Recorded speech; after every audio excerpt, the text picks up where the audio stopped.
शुरुआत में आसमान में एक डार्क ब्लू गेट खुलता है। हवा अचानक जम सी जाती है और उस गेट के अंदर से एक शख्स बाहर आता है, मोनार्क ऑफ फ्रॉस्ट। एक हंटर कांपते हुए उससे कहता है, व्हाट? तुम क्या हो? मोनार्क ऑफ फ्रॉस्ट उसकी तरफ देखता तक नहीं।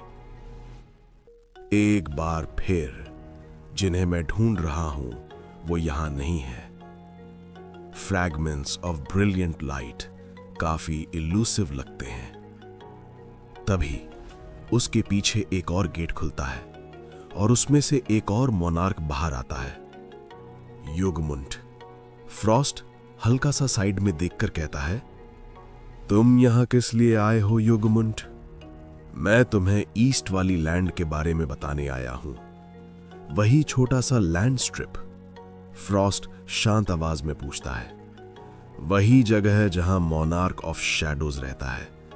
उस एरिया की जिम्मेदारी तुम्हारे पास थी, है ना? युगमुंड सिर हिलाता है।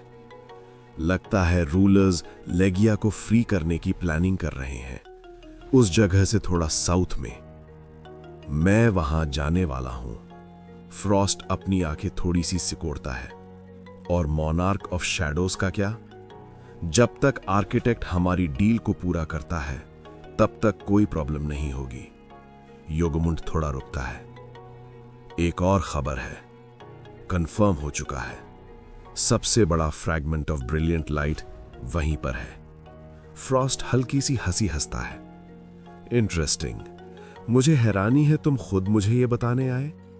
फिर युगमुंड पूछता है, अगर तुम मुझे ये अपॉर्चुनिटी देना चाहते हो तो मैं खुशी खुशी एक्सेप्ट करता हूं। फिर फ्रॉस्ट का एक्सप्रेशन बदल जाता है। लेकिन उससे भी ज्यादा इंपॉर्टेंट, लगता है हमारा यहां पीछा किया गया है। तभी उनके पीछे एक प्रेजेंस महसूस होती है। हवा कांप उठती है। उस जैसा कोई इंसान फ्रैगमेंट की पावर रख ही नहीं सकता। मैं सोच रहा था वो अपने ट्रेसेस पीछे क्यों छोड़ गया।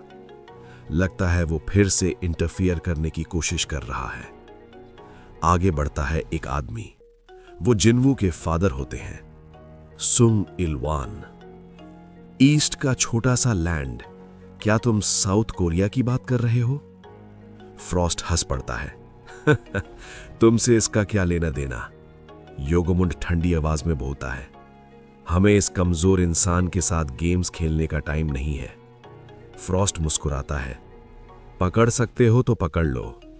जिन्वू के फादर आगे बढ़ते हैं, उतनी जल्दी नहीं, मैं तुम्हें भागने नहीं दूंगा। और पल भर में वो अटैक कर देते हैं। फ्रॉस्ट की आंखें फैल जाती हैं। उसके चेहरे पर एक्साइटमेंट आ जाता है और बैटलफील्ड फट पड़ता है। सीन शिफ्ट होता है वापस रेड गेट के अंदर। एक बड़ा सा बीस्ट जिन्वू के सामने खड़ा है। तो तुम ही हो जिसने मेरे कॉमरेड्स को मारा है। सबसे पहले मैं तुम्हारी तारीफ करता हूं। मुझे हैरानी है कि इतने छोटे कद का इंसान इतनी दूर इस जगह के हार्ट तक पहुंच गया। और तुम हमारी लैंग्वेज भी बोलते हो। लेकिन यहीं तक तुम्हारी जर्नी खत्म होती है। बीस्ट जोर से धाड़ता है, मेरे वॉरियर्स पास ही छुपे हुए हैं, बाहर आओ। खामोशी। कोई नहीं आता। बीस्ट की आंखें फैल जाती हैं। सब के सब पहले ही मर चुके हैं। जिन्वू हल्का सा सिर टिल्ट करता है, छोटे कद का? तुम काफी फनी हो।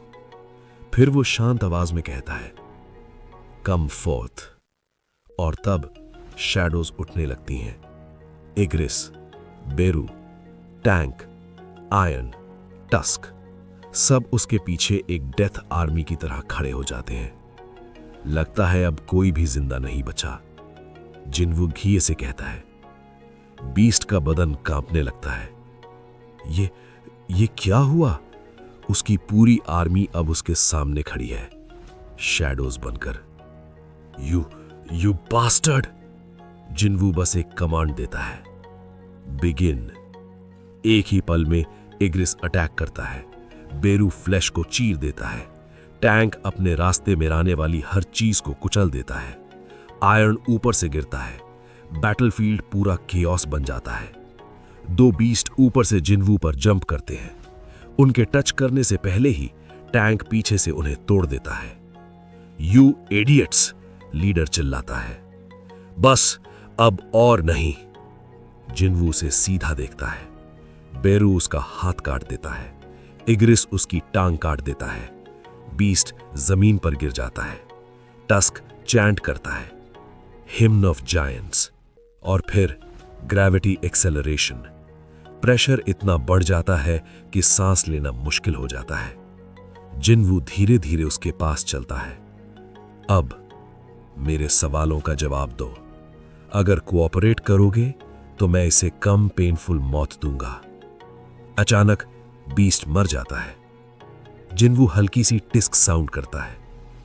आखिर में मुझे कुछ पता नहीं चला। सिस्टम ने फिर इंटरफेयर किया। वो अपनी इन्वेंट्री खोलता है।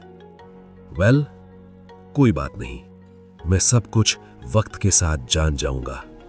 वो एक की निकालता है, वही की जो उसे कर्स्ड रैंडम लूट बॉक्स से मिली थी। जेजू आइलैंड रेड के बाद लेवल 100 पहुंचने पर उसने सारी कंडीशंस कंप्लीट कर ली थी। तभी एक नोटिफिकेशन आता है।